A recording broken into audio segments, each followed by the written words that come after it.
The ninth session of the Senate in the first regular session of the 17th Congress is hereby called to order. Senator Richard J. Gordon will lead the chamber in prayer.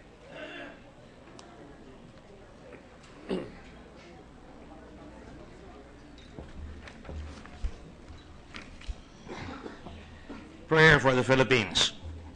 Almighty Father, bless our nation and make it true to the ideals of our forefathers of freedom and justice and brotherhood for all. Protect us, Father, from internal strife and foreign aggression, from typhoons and disasters, from ignorance, fear, and confusion. Enlighten us, Father, give us discernment and courage as we ponder decisions affecting the lives of our people and the future of this country.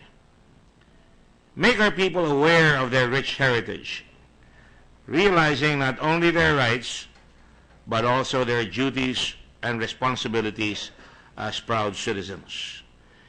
Make this great land and all its people know clearly your will, that they may fulfill the destiny ordained for us in the salvation of the nations and the restoring of all things in His name. Amen. Amen. The Senate choir will lead us in the singing of the Philippine National Anthem.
Secretary, please call the roll.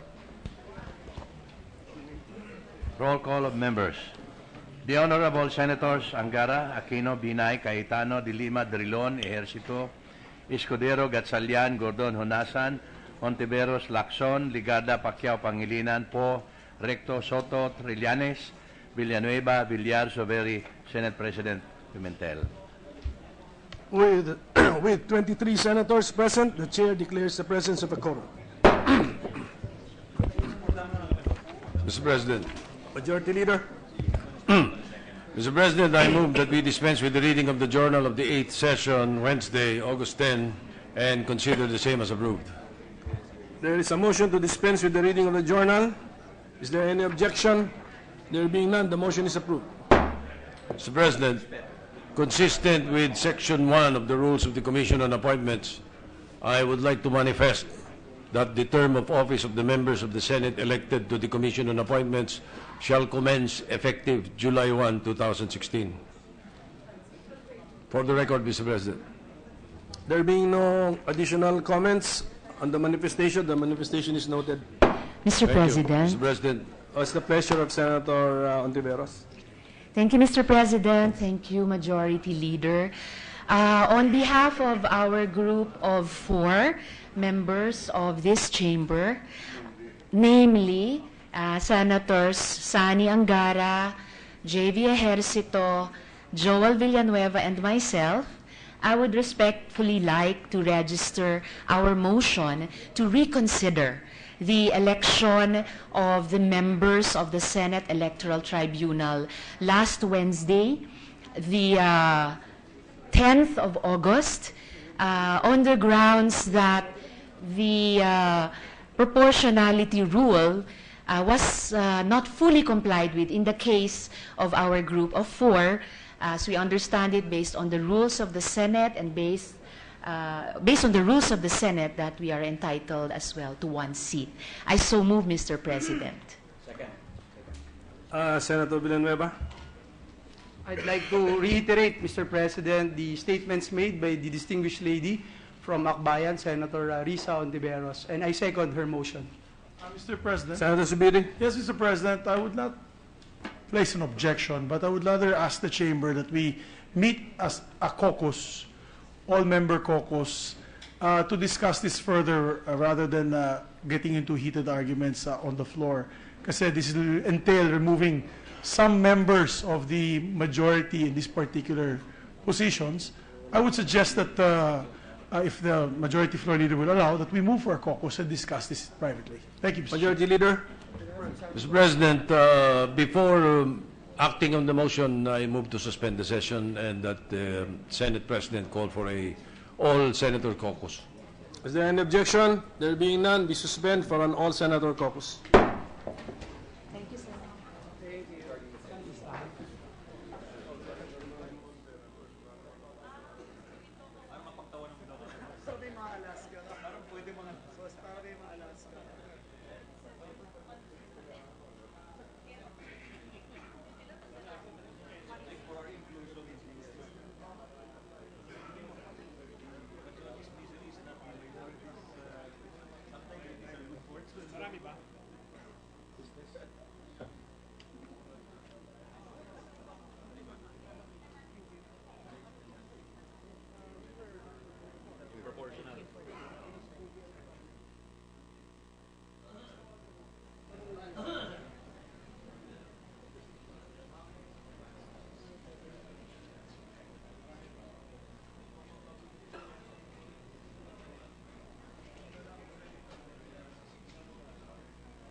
Tapos mag-reference sa business tayo.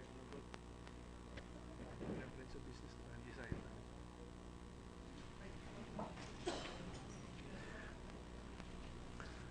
Okay.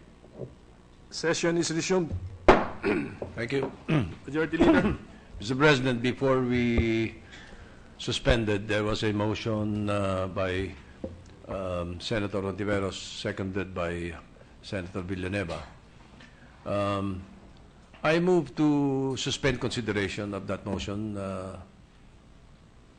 so that we can tackle the reference of business, Mr. President. There is a motion to suspend the consideration of the motion made by Senator Ontiveros, seconded by Senator Villanueva. Any objection? Hearing none, the motion is approved. Thank you, Mr. President. I move to proceed with the reference of business. Is there any objection? There being none, the motion is approved.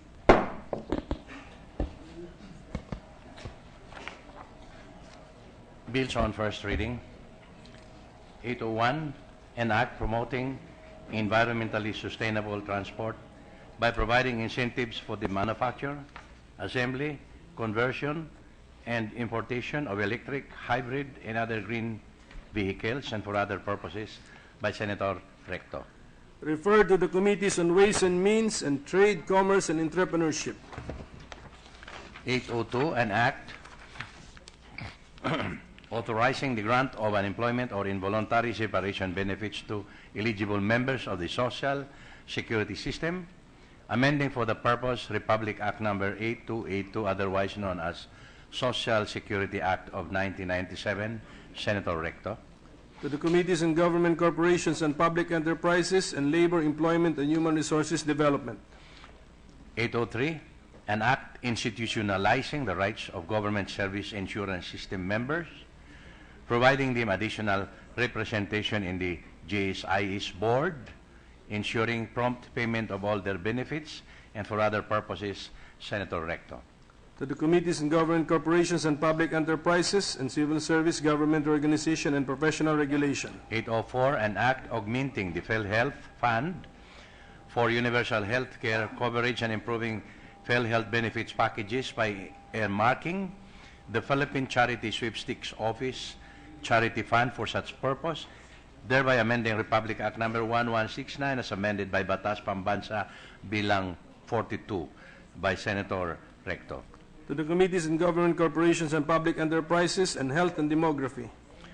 805, an act providing for the construction of a multi-purpose gym in all municipalities and cities to serve as evacuation center during times of calamity or disaster and appropriating funds, therefore, Senator Recto. To the Committees on Public Works and Finance. 806, an act extending the rent control period of residential units, amending thereby Republic Act Number 9653, entitled An Act Establishing Reforms in the Regulation of Rent of Certain Residential Units, providing the mechanisms therefore and for other purposes, Senator Recto. To the Committee on Urban Planning, Housing, and Resettlement.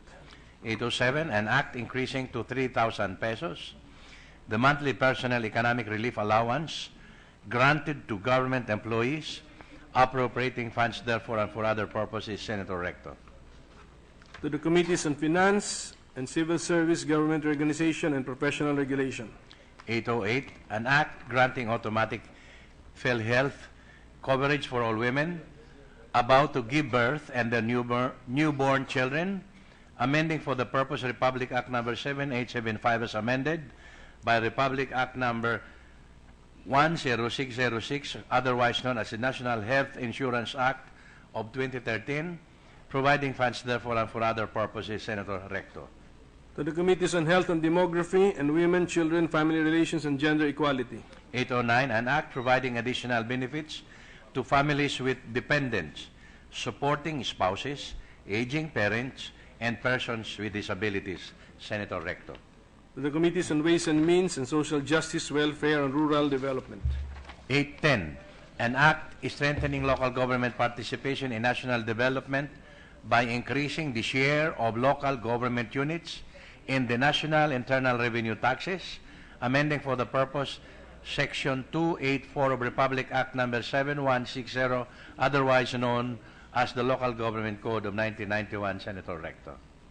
To the Committees on Local Government and Ways and Means. 811, an act modernizing the health care and health infrastructure by earmarking the entire Philippine Charity Sweepstakes Office Charity Fund for such purpose, thereby amending Republic Act Number 1169 as amended by Batas Pambansa bilang 42. Senator Recto. To the Committees on Government Corporations and Public Enterprises, Health and Demography, and Finance. 812, an act institutionalizing the grant of a teaching supplies allowance for public school teachers and appropriating funds therefore, Senator Recto. To the Committees on Education, Arts and Culture, and Finance. 813, an act providing for the fair and equitable allocation of farm-to-market roads projects of the Department of Agriculture, Senator Recto. To the Committees on Agriculture and Food, Public Works, and Finance. 814, an act creating the Special Mass Transit System Support Fund to provide additional and long-term funding to priority mass transit projects in the Greater Metro Manila area, amending for the purpose Sections 7 and 8 of Republic Act Number 8794, otherwise known as the Motor Vehicle Users Charge Act of 2000, Senator Recto. To the Committees on Public Works, Ways and Means, and Finance. 815, an act ordaining a Bill of Rights for taxpayers, Senator Recto. To the Committee on Ways and Means. 816, an act providing free Wi-Fi internet access in public buildings, transport terminals and parks, and for other purposes, Senator Recto. To the Committees on Science and Technology and Finance. 817, an act increasing the excise tax on minerals, mineral products, and quarry resources, amending for the purpose certain sections of the National Internal Revenue Code of 1997 as amended, Senator Recto. To the Committee on Ways and Means. 818, An act modernizing healthcare and health infrastructure, providing funds from the annual value-added tax collections, amending for the purpose the National Internal Revenue Code of 1997 as amended. Senator Recto. To the Committees on Ways and Means and Health and Demography. 819, an act granting free tertiary education to the top 5% graduates of public science high schools pursuing a degree in the field of science and technology, mathematics, and engineering. Senator Recto. To the Committees on Education, Arts and Culture and Finance. 820, an act to expand the coverage of micro-enterprises as beneficiaries of the Magna Carta for Micro, Small, and Medium Enterprises, or Republic Act Number 6977 as amended by Republic Act Number 8289 and further amended by Republic Act 9501. Senator Recto. To the Committee on Trade, Commerce and Entrepreneurship. 821, an act excluding 13-month pay from the computation of taxable income, amending for this purpose Section 32B7E of Republic Act Number 8424, otherwise known as the National Internal Revenue Code of 1997, as amended. Senator Recto. To the Committee on Ways and Means. 822, an act to include in the computation of the Internal Revenue allotment all the National Internal Revenue taxes collected by the Bureau of Internal Revenue and the Bureau of Customs, amending for this purpose Section 284 of Republic Act Number 7160, otherwise known as the Local Government Code of 1991. Senator Recto. To the Committees on Local Government, Ways and Means and Finance. 823, an act accelerating universal health care coverage and improving PhilHealth benefit packages by earmarking the entire Philippine Charity Sweepstakes Office Charity Fund for such purpose, thereby amending Republic Act Number 1169 as amended by Batas Pambansang Bilang 42. Senator Recto. To the Committees on Government, Corporations and Public Enterprises, Health and Demography and Finance. 824, an act improving the quality of education by augmenting the budget for the K-12 of the Department of Education, providing funds from the Philippine Amusement and Gaming Corporation income, amending for this purpose Presidential Decree Number 1869 as amended by Republic Act Number 9487. Senator Recto. To the Committees on Government, Corporations and Public Enterprises and Education, Arts and Culture. 825, an act exempting marginal income earners from income tax and value-added tax, amending for the purpose sections 22, 24, 109, 1, and 236 of the National Internal Revenue Code of 1997 as amended, and for other purposes. Senator Recto. To the Committee on Ways and Means.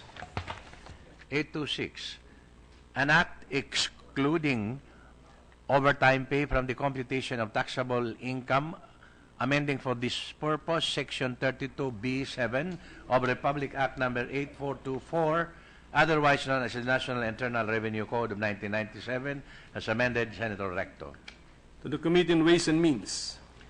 827, an act providing the direct remittance to the host local government units of their 40% share derived from the national wealth, amending for the purpose Section 293 of Republic Act Number 7160, otherwise known as the Local Government Code of 1991. Senator Recto. To the Committees on Local Government and Finance. 828, an act promoting the treatment and eradication of tuberculosis, amending for the purpose Section 12 of Republic Act Number 7875 as amended by Republic Act Number 10606, otherwise known as an act instituting a national health insurance program for all Filipinos and establishing the Philippine Health Insurance Corporation for this purpose. Senator Recto. To the Committee on Health and Demography. 829, an act prohibiting national government agencies from requiring the submission of the Philippine Statistics Authority certified birth certificate issued within the past 6 months. Senator Recto. To the Committee on Civil Service, Government Organization, and Professional Regulation. 830, an act creating the Philippine Cancer Center, providing funds therefore and for other purposes, Senator Recto. To the Committees on Health and Demography, Ways and Means, and Finance. 831, an act to guarantee the health and nutrition of children, protecting them from malnutrition by establishing a comprehensive children's health and nutrition program, providing funds therefore and for other purposes, Senator Recto. To the Committees on Health and Demography, Women, Children, Family Relations, and Gender Equality, and Finance. 832, an act excluding the performance-based bonus from the computation of taxable income, amending for this purpose Section 32B(7) of Republic Act Number 8424, otherwise known as the National Internal Revenue Code of 1997, as amended, Senator Recto. To the Committee on Ways and Means. 833, an act requiring all public elementary and secondary schools to prepare and implement a land use development and infrastructure plan for the optimum utilization of its resources in addressing basic education facility shortages, Senator Recto. To the Committees on Education, Arts and Culture, and Public Works. 834, an act reserving to government the exclusive authority to import rice to further ensure food security and protect domestic producers, amending for the purpose Presidential Decree Number 4, otherwise known as the National Grains Authority Act, as amended, Senator Recto. To the Committee on Agriculture and Food. 835, an act instituting a simplified tax compliance system, amending for this purpose sections 51A, 52A, 57, 58, 74, 75, 76, 77, 114A, 128, 232A, and 235 of the National Internal Revenue Code of 1997 as amended, and for other purposes, Senator Recto. To the Committee on Ways and Means.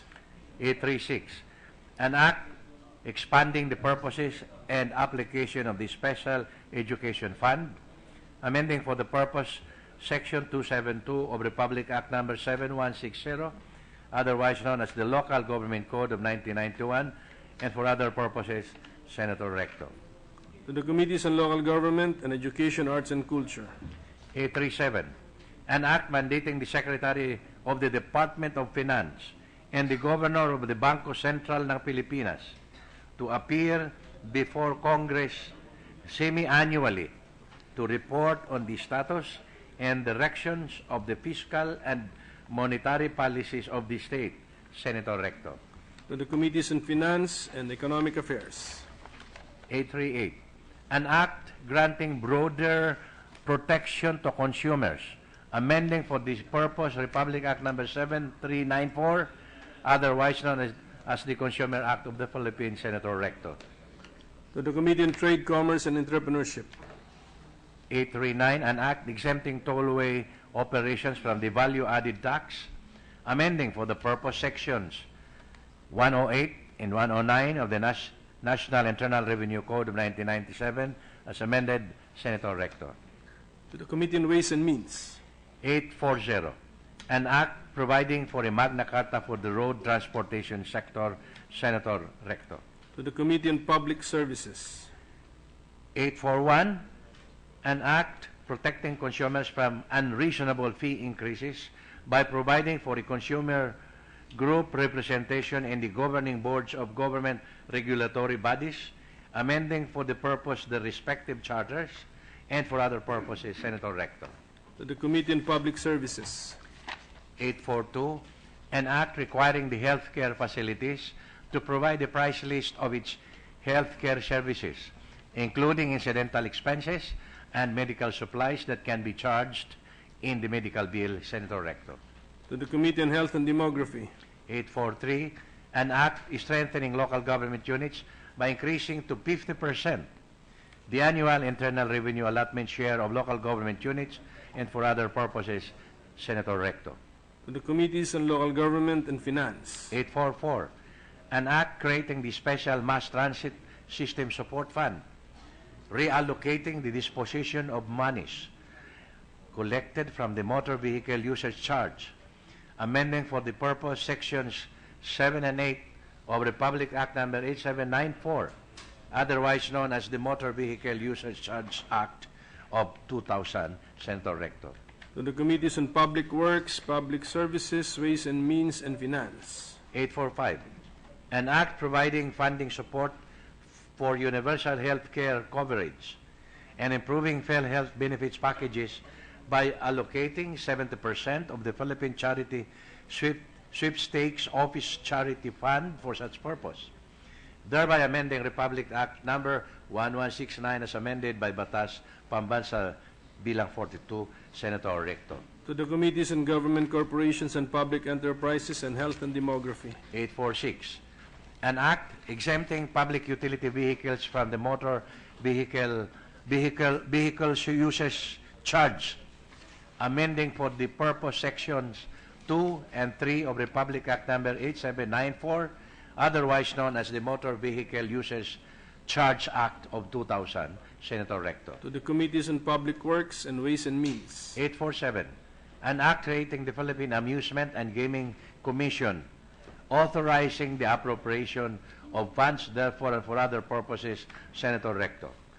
To the Committees on Games and Amusement, Government Corporations and Public Enterprises, and Finance. 848, an act prohibiting telecommunication companies from imposing an expiration period on the validity of prepaid call and text cards and the forfeiture of load credits thereof, Senator Recto. To the Committees on Public Services and Trade, Commerce, and Entrepreneurship.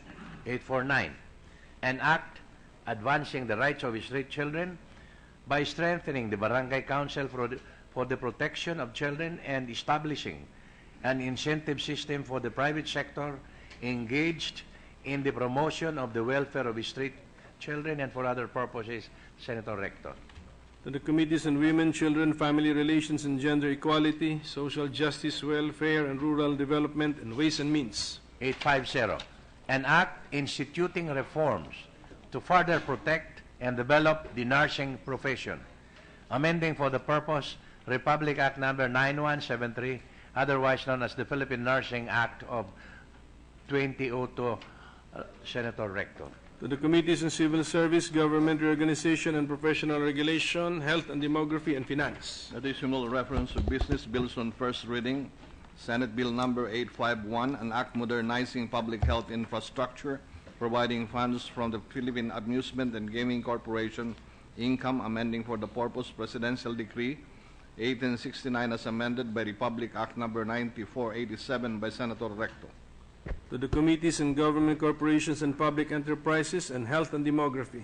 852, an act to reconstruct and rehabilitate the existing 479-kilometer Philippine National Railways line from San Fernando, La Union to Legazpi City, Albay, providing funds from the annual value-added tax collections, amending for the purpose the National Internal Revenue Code of 1997 as amended by Senator Recto. To the Committees on Ways and Means and Public Services. 853, an act to promote fair trade in the oil industry and for other purposes, amending Republic Act number 8479, otherwise known as the Downstream Oil Deregulation Act of 1998 by Senator Recto. To the Committees on Energy and Trade, Commerce, and Entrepreneurship. 854, an act granting employees 3 days paid leave to attend school-related activities of their children by Senator Recto. To the Committees on Labor, Employment, and Human Resources Development, and Civil Service, Government Organization, and Professional Regulation. 855, an act strengthening the utilization of information and communication technology in all public elementary schools and high schools, providing funds therefore and for other purposes by Senator Recto. To the Committees on Science and Technology, Education, Arts and Culture, and Finance. 856, an act modernizing agriculture, providing funds from the annual value-added tax collections, amending for the purpose of the National Internal Revenue Code of 1997 as amended by Senator Recto. To the Committees on Ways and Means and Agriculture and Food. 857, an act providing tax relief to the labor sector by expanding the coverage of exclusions from gross income and increasing the amounts of de minimis benefits exempt from tax, amending for the purpose Sections 32B and 33 of the National Internal Revenue Code of 1997 as amended and for other purposes. by Senator Recto. To the Committee on Ways and Means. 858, an act setting a ceiling to the indebtedness of the Republic of the Philippines to ensure macroeconomic stability and sustainable growth and for other purposes by Senator Recto. To the Committees on Finance and Economic Affairs. 859, an act providing for a comprehensive revision of the Charter of the Bangko Sentral ng Pilipinas by amending Republic Act Number 7653, otherwise known as the New Central Bank Act by Senator Recto. To the Committees on Banks, Financial Institutions and Currencies, and Ways and Means. 860, an act establishing the National Mariculture Program, providing funds therefore and for other purposes by Senator Recto. To the Committees on Agriculture and Food and Finance. 861, an act providing for the delineation of the specific forest limits of the public domain and for other purposes by Senator Recto. To the Committees on Environment and Natural Resources, Local Government and Finance. 862, an act mandating the annual public disclosure of all contingent liabilities incurred by all the national government agencies, local government units, government-owned or controlled corporations, government financial institutions, and other government instrumentalities by Senator Recto. To the Committee on Finance. 863, an act providing for a Bill of Rights for air passengers, penalizing violations thereof and for other purposes by Senator Recto. To the Committees on Public Services and Finance. 864, an act authorizing the sale of parcels of land in Barangay Cruz, Naligas, Quezon City to its legitimate and qualified residents, amending for the purpose Republic Act Number 9500, otherwise known as the University of the Philippines Charter of 2008 by Senator Recto. To the Committees on Education, Arts and Culture, and Urban Planning, Housing and Resettlement. 865, an act declaring July 27 of every year a special national non-working holiday in commemoration of the founding anniversary of the Iglesia ni Cristo in the Philippines by Senator Recto. To the Committee on Education, Arts and Culture. 866, an act promoting the ease of doing business by mandating the automatic approval of business permit applications after 30 days of inaction and extending the validity period thereof by Senator Recto. To the Committee on Trade, Commerce and Entrepreneurship. 867, an act instituting estate tax reform, amending for the purpose sections 8486A, 8990, and 987 of the National Internal Revenue Code of 1997 as amended and for other purposes by Senator Recto.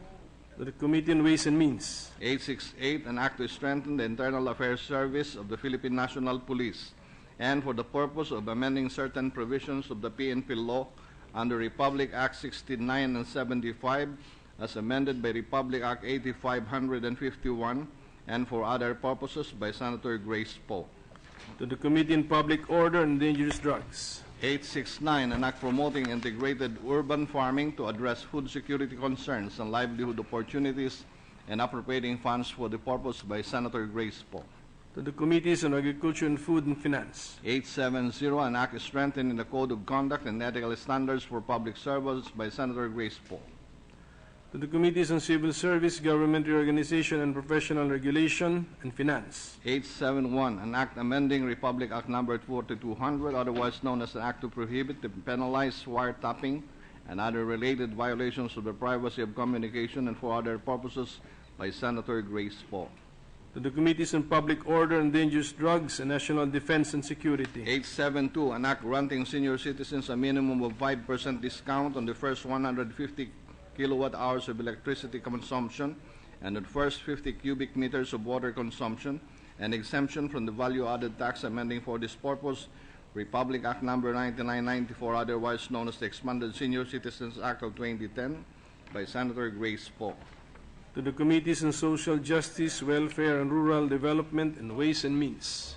873, an act penalizing the illicit enrichment of public officials and employees for acquisition of properties through unlawful means by Senator Grace Poe. To the Committees on Justice and Human Rights and Civil Service, Government Organization and Professional Regulation. 874, an act to assist indigent cancer patients and their families, establishing for the purpose a Cancer Assistance Fund and for other purposes by Senator Grace Poe. To the Committees on Health and Demography, Social Justice, Welfare and Rural Development, and Finance. 875, an act to further assist Filipino migrant workers, amending for the purpose Section 10 of Republic Act Number 8042 as amended by Senator Grace Poe. to the Committees on Labor, Employment and Human Resources Development and Foreign Relations. 876, an act to enhance citizens' access to government information and services by establishing a system in which government documents issued to the public must be written clearly, ordaining for the purpose a plain writing for Philippine Public Service Act and for other purposes by Senator Grace Poe. To the Committees on Civil Service, Government Organization and Professional Regulation and Finance. 877, an act establishing an information and communications technology hub in every legislative district of the Philippines and for other purposes by Senator Grace To Poe. the Committees on Science and Technology, Local Government, Ways and Means and Finance. 878, an act broadening the opportunities of Filipino youth by allowing graduates of K-12 enhanced education in the Philippine National Police, amending for the purpose the PNP Law RA 6975 as amended by RA 8551 by Senator Grace Poe. To the Committee on Public Order and Dangerous Drugs. 879, an act requiring mandatory environment insurance coverage to promote ecological protection by Senator Grace Poe. To the Committee on Environment and Natural Resources. 880, an act providing for tax exemptions and subsidies for the local music industry and amending certain sections of Republic Act Number 7160 or the Local Government Code of 1991 by Senator Grace Poe. To the Committees on Local Government and Ways and Means. 881, an act to protect the interests and welfare of Filipino seamen and sea-based migrant workers, establishing for the purpose the National Seafarers Administration, appropriating funds and for other purposes by Senator Grace Poe. To the Committees on Labor, Employment and Human Resources Development, Foreign Relations and Finance. 882, an act prescribing electronic or online modalities for the promulgation of laws, resolutions, rule, and other issuances, amending for the purpose Section 18, 24, and 25, Chapter 5, Book 1 of Executive Order 9292, otherwise known as the Administrative Code of 1987, by Senator Grace Poe. To the Committee on Public Information and Mass Media.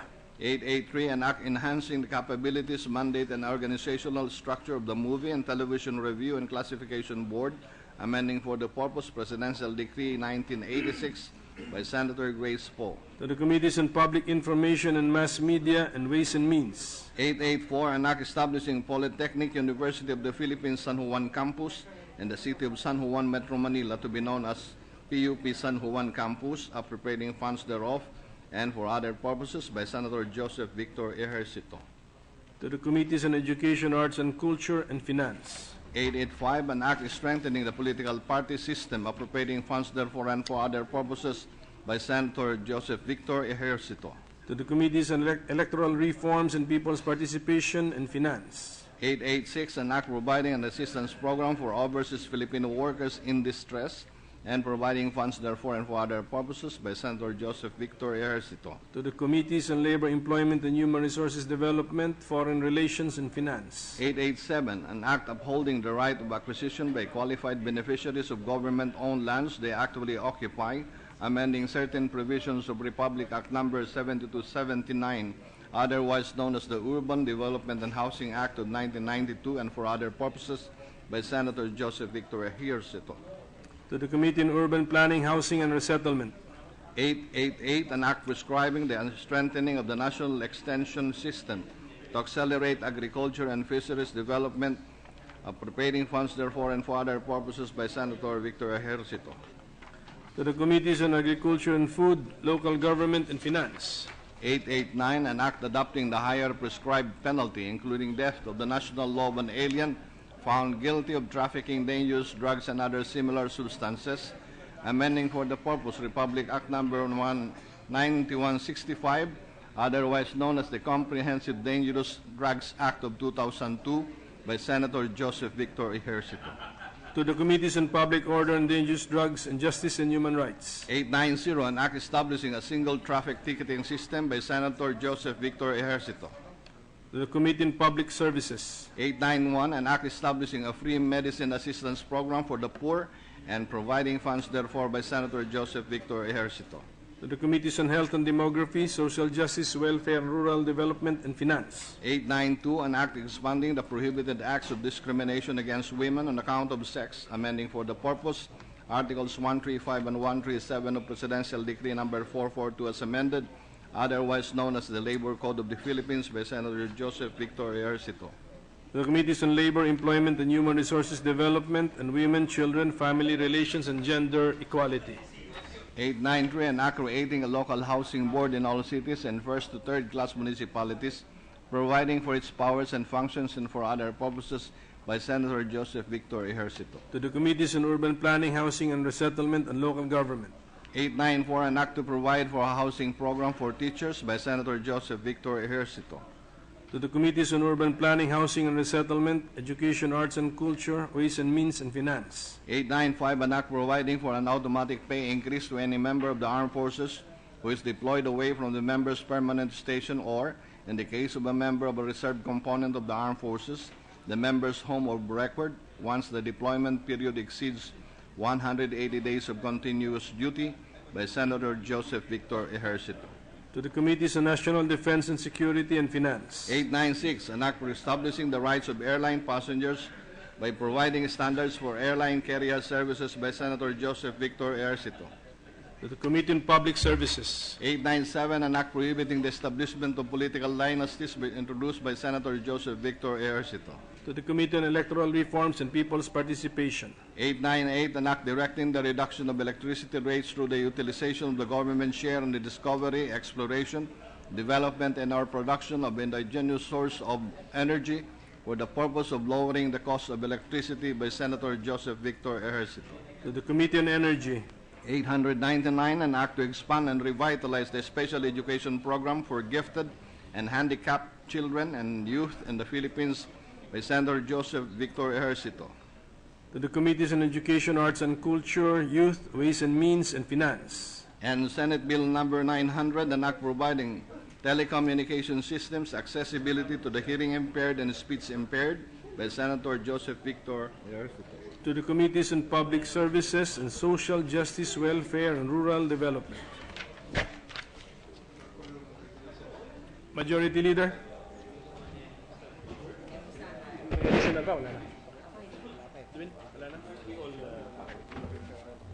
Majority Leader, yes. Yes, Mr. President,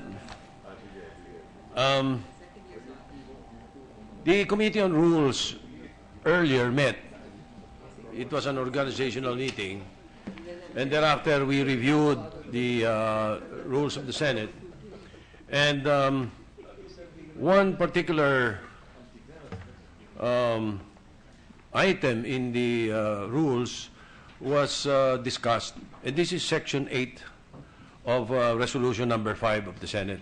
So, with the consent of the Chamber, I move for the consideration of PS Resolution 98, which the Committee on Rules has filed. Any objection? Hearing none, the motion is approved. We will proceed to consider PS Resolution number 98. Yes. Thank you, Mr. President. May we ask the Secretary to read the title of the measure without prejudice to inserting into the records the entire text of the resolution? Secretary, please do so. Resolution repealing Section 8 of Resolution number 5 as amended, otherwise known as the Senate Rules of Procedure governing inquiries in aid of legislation. Mr. President,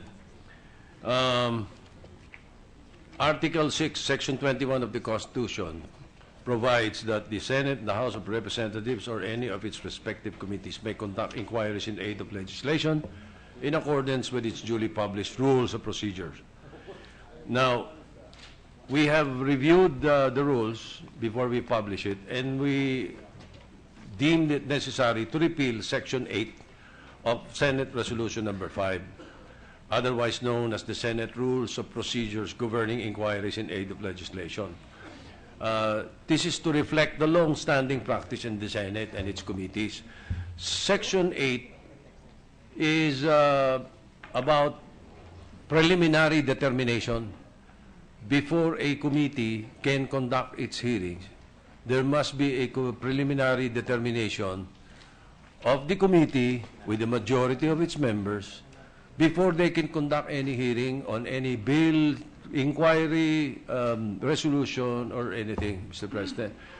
In the last 20 years, there was only once. This was only followed once by Senator Laila de Lima. And we found it, not really funny, Mr. President, but we found it very difficult to follow this particular rule anyway. So we decided later on, or earlier, I should say, Mr. President, we decided to remove Section 8. Otherwise, it could be misconstrued that it's not following the rules of the Senate. May I ask that Senator De Lima be recognized, Mr. President? Senator De Lima is recognized. Thank you, Mr. President. Yes, I acknowledge the fact that I'm the sort of the culprit here because I just followed strictly what is provided in the rules. Although at the back of my mind, I was really, telling myself that why is there such a requirement? To me, it's an unnecessary requirement that would unduly dilute also the prerogatives of the chairman of a particular committee. So it's good that the committee on the rules have taken note and has proposed the amendment. May we know, Madam Senator, what was referred to you which prompted you to follow Section 8? My own resolution, proposed resolution number 9, calling for the conduct of inquiry in aid of legislation on the spate of extrajudicial and summary killings. So following strictly the provision of the rules, we conducted a partial determination during the organizational meeting of the Committee on Justice and Human Rights. So I'm just manifesting my support for the proposed amendment. May I just propose a further amendment on the mode of publication? Because based on this resolution under the last paragraph, it says, resolved further that resolution number 5 as amended hereby shall take effect after 7 days following its complete publication in 2 newspapers of general circulation and shall remain in force until amended or repealed. A copy of resolution number 5 as amended shall be posted on the official website of the Senate of the Philippines. Well, okay with me, the posting at the Senate website.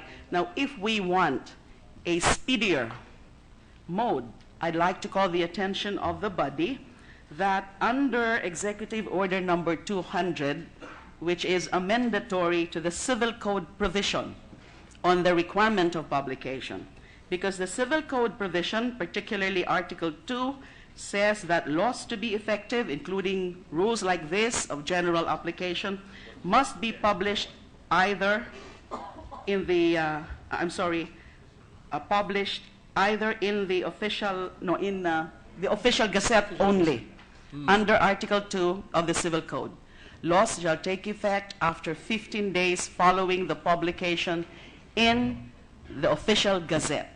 Now, Executive Order number 200, dated June 18, 1987, introduced an amendment to the Civil Code provision saying that laws shall take effect after 15 days following the completion of their publication, either in the official gazette or in a newspaper of general circulation in the Philippines unless it is otherwise provided. May I propose for a speedier mode that we only need to say that this amendment to resolution number 5 shall take effect following its complete publication in a newspaper of general circulation, instead of two newspapers of general circulation, and instead of saying that it will take effect only after 7 days. May I so propose? Thank you. Mr. President, yes. To summarize the points of the movant, one newspaper and then the number of days is, it becomes immediately upon publication. So, what does the majority leader say? Well, we take note of the manifestation of the distinguished lady. We will propose the amendment, her amendment, after any other speaker would like to speak about the resolution. Any other discussant on proposed Senate Resolution number 98? Let's discuss because this involves a change in our rules. There are no more discussants. We hear no other discussant, Mr. President. In that case, I move that we open the period of amendment for Resolution 98. Any objection? Period of amendment is open. Taking into consideration the manifestation of Senator De Lima, I move that we replace the second resolutory portion of the resolution with the following. Resolved further that Resolution Number 5, as amended hereby, shall take effect immediately upon publication in a newspaper of general circulation and shall remain in force until amended or repealed. A copy of Resolution Number 5 as amended shall be posted on the official website of the Senate of the Philippines. Period, Mr. President. So move. There's a motion to amend. Any objection? Hearing none, the motion is approved and Senate Resolution Number 8 is hereby amended. Yes, I move that we approve and adopt Senate Resolution 98, Mr. President, as amended, subject to style. Any objection? Hearing none, the motion is approved. Senate Resolution Number 98 is approved as amended. Thank you, Mr. President. There being no other matter, Mr. President, I move that we adjourn the session until 3 o'clock in the afternoon of Tuesday, August 16, 2016. Is there any objection? There being none, the session is adjourned until 3 o'clock in the afternoon of Tuesday, August 16, 2016.